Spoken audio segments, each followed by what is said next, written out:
Yo, what's going on, guys? My name is Skill87, and today I'm going to be reviewing for the PlayStation 3, Xbox 360, and PC Borderlands 2.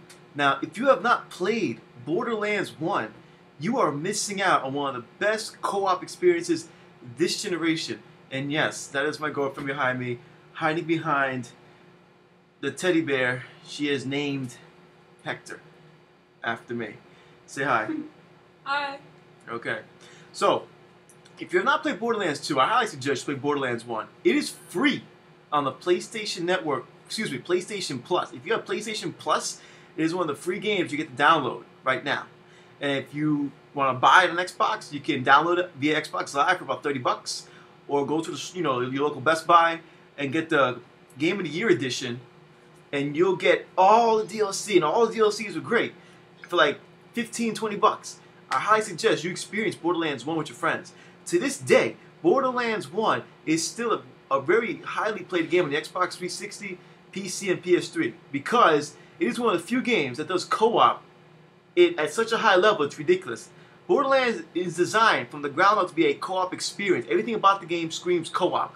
The game borrows from other games such as the loot concept and a couple other concepts, but is unique in its very own way with its incredible plethora of fucking weaponry. So, Borderlands 2 is, in a sense, a sequel to Borderlands 1. At the end of Borderlands 1, spoiler alert, after you find the vault and you discover it's not exactly what you thought it'd be, flash forward a couple years later, and a new bad guy has appeared named Handsome Jack. Now, obviously, it's a man wearing a fucking mask because his face looks too fucking perfect, and he has like little stripes here and shit. But his name is Handsome Jack. He's rich as shit, and he's taking over Pandora in an attempt to bring law and order. What he really wants to do is just be like God, basically. And the script and the voice actor for this guy, Handsome Jack, is phenomenal. He is one of the most well put together villains for a comedy game because he's both serious, conniving, and smart. It's such a wonderful combo, and especially with his appearance.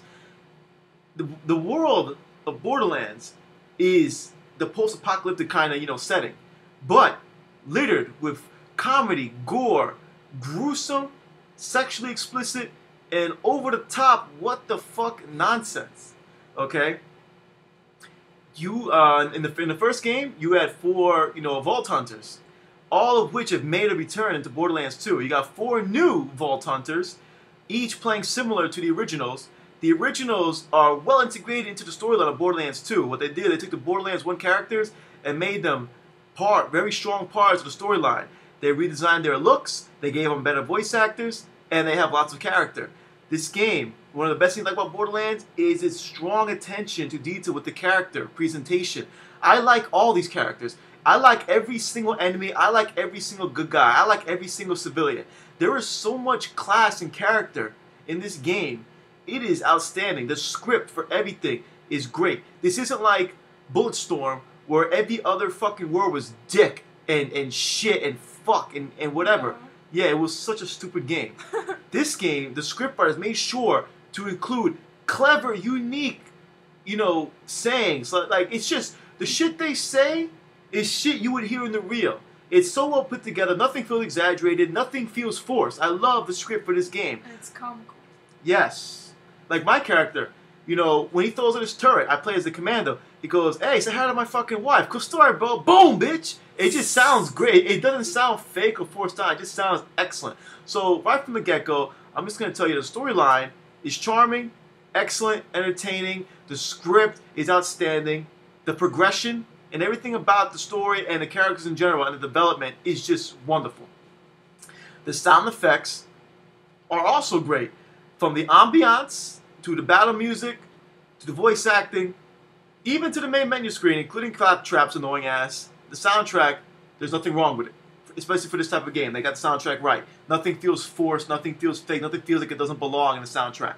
the controls I play on a PC. That is the reason I didn't do an unboxing for the game, because I actually had the game a week prior to it being released, and on PC you get to, download games a week early on Steam. You get to download the collector's edition if you want to, and at 12 o'clock at night the game simply unlocks. I find it to be very convenient. Don't think I'm not going to be buying any more console games. I'm going to buy Assassin's Creed 3 for the PS3, and I'm going to get all the PS3 exclusives down the road, but if I can get a multi-platform game, and I know it's going to be good on the PC, I'm going to get it on the PC because just, convenience and shit. But, yeah. So I come with the story, which is simple. That's nothing I like about the story. The story actually isn't even that fucking deep. The story is simple, straight to the point, and what keeps the story so, entertaining is how it's presented. Throughout your missions, bad guys talk to you, your partners talk to you, and it's just an entertaining experience. The story's simple. You're a vault hunter and you're after the vault, and you want to stop Handsome Jack. Nothing more. Nothing beyond that. And yet, through the presentation of the missions and how the game progresses, it just feels so rewarding playing through this game. Like I said, the controls just fine. The UI and navigating the system and navigating the game in general, going from point A to point B, traveling, fast-paced, it's just straightforward. This game doesn't feel like it's tedious at all. Nothing about the game feels tedious. I find nothing about this game tedious. This game is challenging, it's fun, and it's one of the better co-op experiences ever this generation. You see, the developers built the game to be co-op from the ground up, alright? So you don't buy this game like, I'm going to play this game by myself. Sure, it's possible, and sure, you're going to get your fun out of it, but it's not the reason you bought the game. You got to experience this game with 4 people, because the game's difficulty skyrockets, you get more EXP, and you get better fucking loot. The other thing I don't like about the game is, unlike Diablo, 3, where your loot is your own, this game, whatever loot falls, everyone goes after it. It's so if you're in a game and all the high-level players are killing everything ahead of you and you can't keep up, you're going to miss out some fucking loot. That's the only thing I can honestly say bad about this game. Other than that, everything's just fucking phenomenal. Everything. Everything. The game's associated. A lot of people don't seem to like the associated concept. I think it fits the game. To me, it just works. And the game's gory as shit. And as far as what... stop. Fuck this back shit out you. As far as what they actually improved from Borderlands 1, not much. Because Borderlands 1 was such a good game, it didn't need much improvement. Here's what they really did to make Borderlands 2 a much better experience than Borderlands 1 without taking away from the game or making the game feel like something different. Borderlands 2 is without a doubt Borderlands 1 with improvements, and that is what that's what the fan base wanted. They didn't want a whole new game. They wanted Borderlands 1 with polish. That's exactly what the developers Gearbox did. For one, I need to get this out the way. The PS3 version does not suck Major Black Dick. See, the PS3 version on Borderlands 1 was fucking horrible. I hated it. I hated it, but I loved it because I love playing my PS3, but the frame rate issues were off the fucking hook.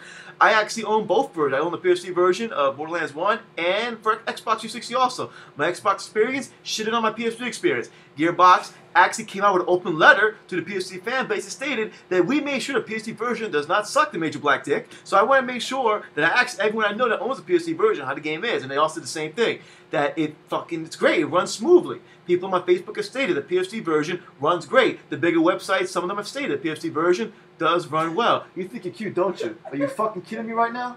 What the fuck is wrong with you? Shit. See what I gotta do with? But yeah. They add a lot of customization. One of the things I like about Borderlands 1 is, the 4 characters, while they look cool as shit, you get bored of seeing the 4 same characters. The customization level in this game is not deep, but it's deep. You have, a plethora of different fucking colors and faces to choose from.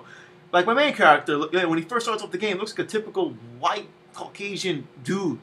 And I'm at the point where now he has, Indian-style face paint, a checkered shoulder pad. He just looks unique. So every game I join, everyone looks different, from different helmets, different faces, different face paint. The characters look great. The skill trees are wonderful. The Commando, you got 3 different skill trees to choose from. You got an attacking skill tree, a defensive skill tree, and a guerrilla style skill tree. Basically, one, you choose the survival. You choose the, in a sense, I'm just using the word attacking skill tree. It'll be more based around leveling up your character in the sense that you approach the game from a strong FPS, standpoint. Then you can be a defensive style player. Then they have the one skill tree that caters to your character's special ability, which is the route I'm going. My fucking turret has turrets on turrets and has rockets on the turrets, which have turrets on turrets. It's a total fucking exhibit moment right there. But the game's great. I honestly can recommend this game higher than any other game I fucking recommended so far this year in terms of co-op. If you have no friends, buy Borderlands 2 and you will make friends. Because there are so many people playing Borderlands 2 right now that it's like impossible to not find a game. Every time I go to the fucking options menu and I'm like, here we go, network settings, online public, I swear like in 5 seconds people join my game. I'm like, oh, what the fuck? And I start stealing all my loot and I get really upset. And I'm like, cool story, bro, kick. But it's great. Yo, you gotta experience this game with 4 people, all with mics, taking on bunches of enemies. All these enemies are talking hella shit to you. And they die, exploding blood and guts everywhere. And everyone's like, oh, where's the fucking loot? Oh shit, OMG. The game's biggest draw feature is this game has a special UI system that randomly generates different guns. You can play this game 100 fucking times over and never find the same guns. Never. There are a couple staple guns that are part of the story mission that you're given to as rewards, but as far as random loot, never. And unlike other games where the loot might suck dick, it's like, okay, you know, I'm not gonna, this loot sucks because it just sucks. I got good gear. No, not in Borderlands. All the loot you find is pretty much useful. It just depends on how you want to play the game. You an assault rifle? I got a gun that shoots bubbles of death that explode upon impact, and then when I want to reload it, my character throws the gun, it explodes, and it counts as a reload, and the gun reappears in his hand. And I'm sitting with the, with the mouse keyboard in my hand, like, what the fuck is this shit? What kind of guns are these? I got guns that spit fire, guns that when you zoom in, they shoot extra bullets. This is great. The amount of guns in this game is fucking great. I'm a swag ass cup. But yeah, Borderlands 2, highly recommend it. It can be 4 players online, 2-player split screen, and if you want, you can take 2 players split screen and go online and just wreck all types of havoc. Like I said, they took Borderlands 1 and improved the shit out of it. There's more vehicles, lots of character customization, lots of loot. Another thing from Borderlands 1 that was improved, in Borderlands 1 there was this issue, a lot of guns look very familiar. I rarely come across duplicates in this game. Rarely come across duplicates in this game in terms of how the guns look. All the guns look different. Graphically, the game is an improvement over Borderlands 1, but not to the point it's like noticeable, like, oh shit, but it is an improvement. So I'm going to give this game a 9 out of 10. 9 out of 10. This game is great all around. FPS, RPG, open world, comedy, and just lots of what in the fuck is going on. Excellent script, memorable characters, well put together characters, and just overall double points, enjoyment level. Excellent game. 9 out of 10. Catch you guys next video. Thank you for watching my video. Continue to support ThugGeek.com. Say goodbye, Diana. Shut the fuck up.